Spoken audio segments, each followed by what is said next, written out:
Hello guys, how are you? Welcome to code careers YouTube channel. So आज हम लोग बात करने वाले हैं कोर जावा में ही मल्टी थ्रेडिंग में लाइफ साइकिल क्या होती है। थ्रेड थ्रेड के बारे में बता दिया, मल्टी टास्किंग बता दिया, मल्टी प्रोसेसिंग बता दिया।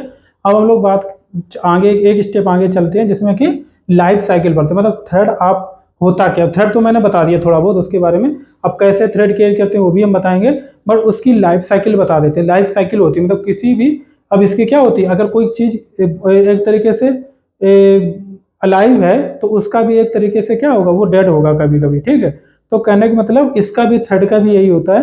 थ्रेड अगर अलाइव हो रहा है, ठीक है, तो वो कहीं ना कहीं अपना अलाइव होगा। इसके बाद में क्या होगा, कुछ काम करेगा, वर्क करेगा। वर्क करने के बाद में क्या होगा, जब वो काम कंप्लीट हो जाएगा तो उसका काम खत्म हो जाएगा। तो उसको यूज इंस्टेंस को, ऑब्जेक्ट को क्रिएट कर बनाए रखना उसको कोई फायदा नहीं है। उसको क्या है, उसको गार्बेज कलेक्टर को दे दो। ठीक है, तो कहने का मतलब वो क्या हो गया, एक तरीके से डेड हो गया। ठीक है, तो हम लोग अब अलाइव मतलब क्या, अगर कोई मान लो बॉर्न, एक तरीके से कोई भी मतलब कहने का ये है कि ये हमारा जो थ्रेड है, ठीक है, ठीक, अगर कोई बॉर्न, न्यू बॉर्न बंदा है, न्यू बॉर्न मान लो है, तो न्यू बॉर्न क्यों कहते हैं, क्योंकि मान लो आप क्या करें, बार बार क्या करते हैं, ऑब्जेक्ट को नई क्रिएट करते हैं, बार बार क्या करते हैं, नए थ्रेड्स को क्रिएट करते हैं। तो वो कह सकते हैं कि जो, जब हम इस समय जब थ्रेड को क्रिएट कर रहे होते हैं तो उस स्टेट को हम कह सकते हैं कि न्यू बॉर्न स्टेट। ठीक है, क्या कह सकते हैं, न्यू बॉर्न स्टेट, क्योंकि अब वो, अब एक तरीके से वो क्या हुआ, जिंदा हुआ, अलाइव हुआ है। ठीक है, किसी काम को करने के लिए। इससे पहले तो उसका कोई अस्तित्व ही नहीं था। ठीक है, अस्तित्व अगर किसी चीज का आ रहा है तो इसका मतलब वो क्या हुआ, अब उसको न्यू बॉर्न हो गया। ठीक है, जिंदा हो गया है। तो कहने का मतलब हमारा एक स्टेट पहले ही, जब आप क्या कर रहे होंगे, थ्रेड को क्रिएट कर रहे होंगे। अब कैसे थ्रेड क्रिएट करते हैं वो हम आगे बताएंगे, बट एक मान के चलो कि यहाँ पे क्या हुआ, थ्रेड को आपने क्या किया, क्रिएट कर किया, तो वो स्टेट जो होगी वो एक तरह के न्यू बॉर्न स्टेट हो जाएगी। ठीक, आपने थ्रेड को क्रिएट कर लिया यहाँ पे। अब कैसे करते हैं वो आगे हम लोग बात करेंगे। तो अभी हम लोग लाइफ साइकिल पढ़ रहे हैं। ठीक है, तो यहाँ पे क्या हुआ, अब अगर किसी थ्रेड को आपने क्रिएट कर दिया, ठीक, थ्रेड तो क्रिएट हो गया है ना। अब इसके बाद में वो एक दूसरी स्टेट में जाता है। ठीक, कौन सी स्टेट में, कि अब आपने जैसे कि कोई थ्रेड अगर क्रिएट कर दिया है तो अब वो एक पोजीशन पे आ गया कि अपने काम करने की पोजीशन पे आ चुका है। ठीक है, उस स्टेट, कौन से स्टेट पे आ गया, एक काम करने की पोजीशन पे आ गया है कि अब वो काम करने के योग्य है। कोई भी काम उसको दो, अब उसको एक तरीके से धक्का मारो और उसने वो स्टार्ट हो गया। ठीक है, तो कहने का मतलब ये हुआ है ना। तो उस स्टेट को हम क्या कहेंगे, रनेबल, मतलब रन करने के योग्य, रन एबल। ठीक है, रनेबल स्टेट हो गया। ठीक, न्यू बॉर्न स्टेट था। ठीक है, स्टेट ऐसे हर बार लिखने की कोई जरूरत नहीं, बट हाँ ऐसे एक दो जगह लिख देता हूँ। तो ये क्या हुआ, एक रनेबल स्टेट हो गया है ना। मतलब ये क्या, अब रेडी है, एकदम से रेडी है रन के लिए, बट डायरेक्ट बिना परमिशन के वो रन भी नहीं कर सकता है, क्योंकि अब उसको रन करने के लिए कुछ रिसोर्सेज की जरूरत होगी ना।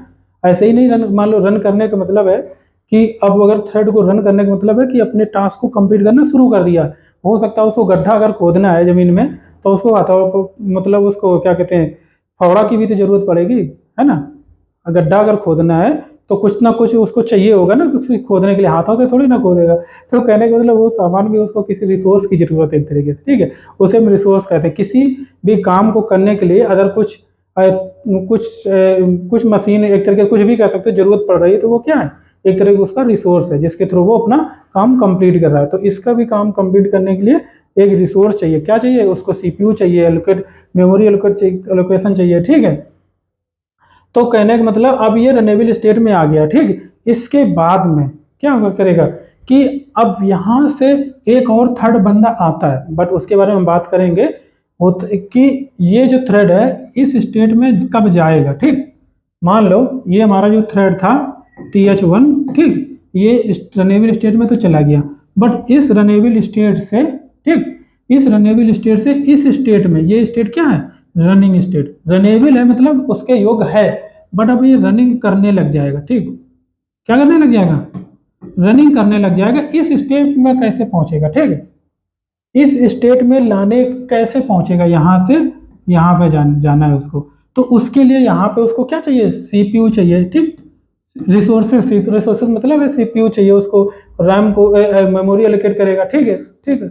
उस समय तो उस समय यहाँ पे सीपीयू उसको मिलेगा, लेकिन ये एलोकेट कौन करेगा, ठीक, एलोकेट कौन करेगा, मतलब इस बंदे को यहाँ पे हो सकता है आपने और भी कहीं पे एक कुछ न्यू थ्रेड क्रिएट कर रखे हो, ठीक, TH1 हो गया, TH2 हो गया, TH3 हो गया, ठीक, और सभी को क्या करना है, एक ही चीज को जरूरत है। मैं क्या कर रहा हूं, मान लो आपको क्या करना कि आपके पास में क्या है, एक फावड़ा है, ठीक, कुदाल क्या बोलते हैं उसको, मान लो कुछ और भी काम करना है, मान लो लैपटॉप पे ही कुछ काम करना है, ठीक, लैपटॉप तो हम बात ही कर रहे हैं, अलग इसको छोड़ देते हैं, और भी कुछ काम है ना, लकड़ी काटनी है मान लो, तो कुल्हाड़ी की जरूरत पड़ेगी, ठीक है, मान लो एक ही कुल्हाड़ी आपके पास है, ठीक, एक ही कुल्हाड़ी है, ठीक है, या आपके पास मैक्सिमम दो कुल्हाड़ी है, ठीक, तो आप अगर कोई बंदा मान लो यहाँ पे चार बंदे आ जाते हैं इकट्ठे, एक T1 TH1 TH2 TH3, तीन बंदे आ जाते हैं, ठीक है, और तीनों बंदे क्या करते हैं, तीनों बंदे एक साथ में इसी स्टेट में जाने चाहते हैं एक साथ में, तो यहाँ पे एक तरीके से अगर देखा जाए, अभी हम ज़्यादा ड्रॉ नहीं कर सकते पूरा, बट यहाँ पे अगर देखा जाए तो यहाँ पे एक क्यू होता है, क्या होता है, वेटिंग क्यू होता है एक तरीके से, वेटिंग क्यू होता है, मैं क्यू आपको ऑलरेडी पढ़ा चुका हूँ डीएस में, जिसको पढ़ना पढ़ सकता है, तो ये एक तरीके से वेटिंग क्यू होता है। अब ये क्यू की जो देखो ऐसा मैंने जो क्यू पढ़ाया है,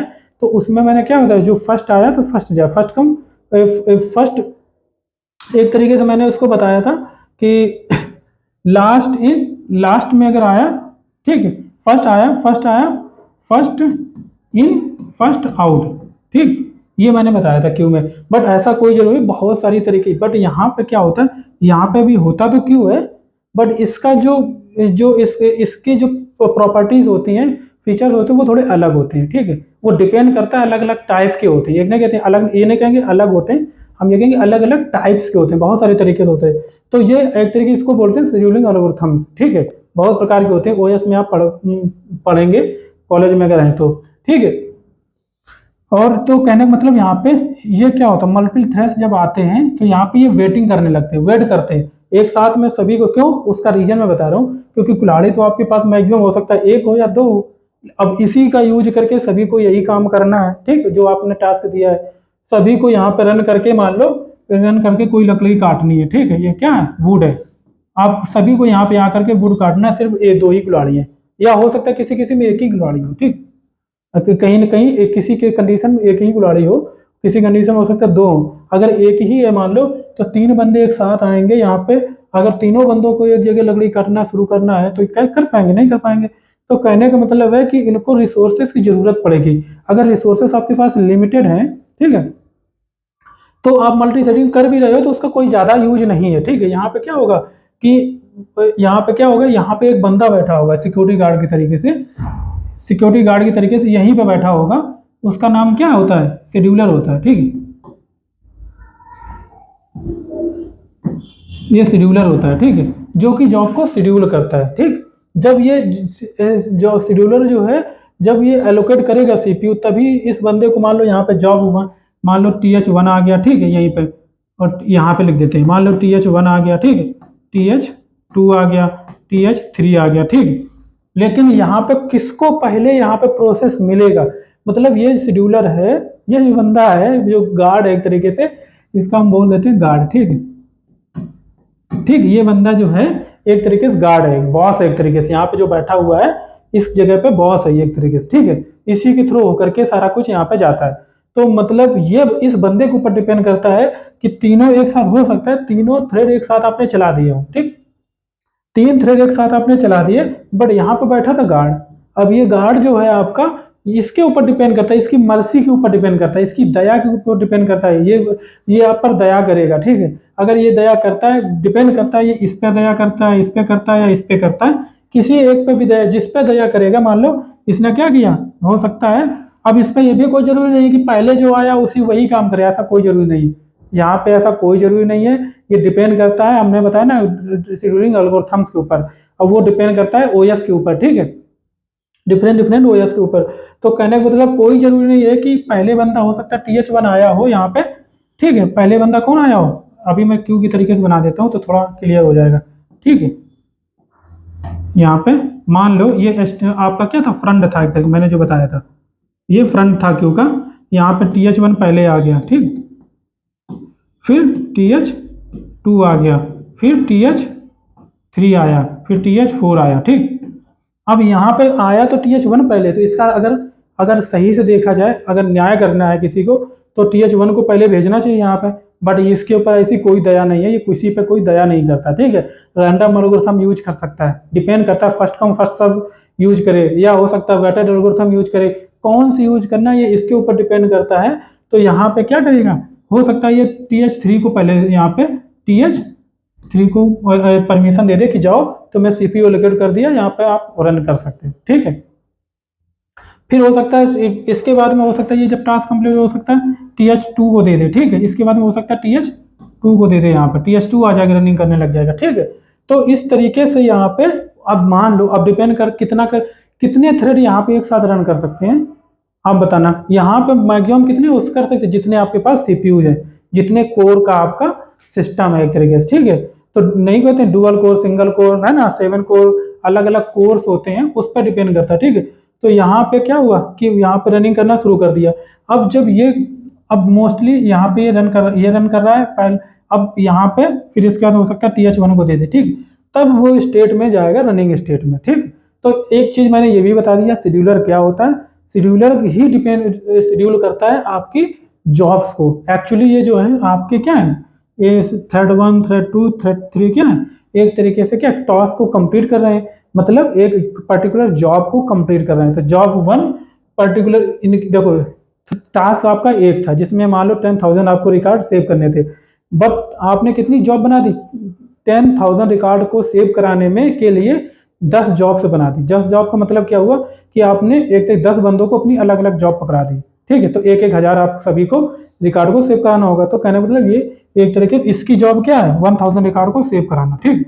इसकी जॉब क्या है, 1000 रिकॉर्ड को सेव कराना, या हो सकता है 2000 रिकॉर्ड को सेव कराना। तो इस हिसाब से हम कह सकते हैं क्या, इनका अलग अलग जॉब्स है। ये जॉब अपनी करेगा, ये जॉब, तो 3 जॉब आपने यहाँ पे जॉब क्रिएट कर दी, और आपने क्या किया, इस थ्रेड में रनेबल स्टेट में आ गया।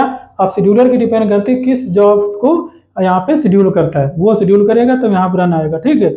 इसके बाद में जब ये रन कंप्लीट हो जाएगा, जिसका भी काम कंप्लीट हो जाएगा, वो आ जाएगा कहाँ पे, डेड स्टेट में। वो कंप्लीट हो जाएगा मतलब वो डेड हो जाएगा, ठीक। तो वो आ जाएगा किस स्टेट में, डेड स्टेट। तो ये मतलब मिनिमम एक्शन है कि पूरी यही सारी स्टेट्स हैं, ऐसा कोई जरूरी, इससे और भी बहुत सारी स्टेट्स होती हैं। एक वेटिंग स्टेट होती है, ठीक है, उसमें क्या होता है जब हम वेट लगा लेते हैं, ठीक है। तो इसी प्रकार से और भी ईल्ड स्टेट होती है, ईल्ड में जाता है, तो उसमें भी क्या होता है एक तरीके से उसमें भी वेटिंग ही होती है, फिर उसमें टर्मिनेट होता है, ठीक है। तो वो आगे हम चीजें बताएंगे, बट अभी की मान के चलिए कि 3 आपकी एक तरीके से स्टेट्स होती हैं, ठीक है। फर्स्ट स्टेज क्या है, न्यू बॉर्न स्टेट, फिर रनेबल स्टेट, फिर रनिंग स्टेट, फिर आता है डेड स्टेट। डेड स्टेट के बाद में थ्रेड का जो ऑब्जेक्ट बना होगा, मेमोरी एलोकेट होगा, सारा कुछ रिलीज कर देगा, फिर वो दूसरे को मिल जाएगा, ठीक। रिसोर्स जो उसने लिया होगा वो रिलीज कर देगा, ठीक है। तो ये होता है कंसेप्ट। तो हम लोगों ने क्या पढ़ा, लाइफ साइकिल पढ़ा, ठीक। इसके बाद में हमने क्या पढ़ा, थ्रेड शेड्यूलर पढ़ा।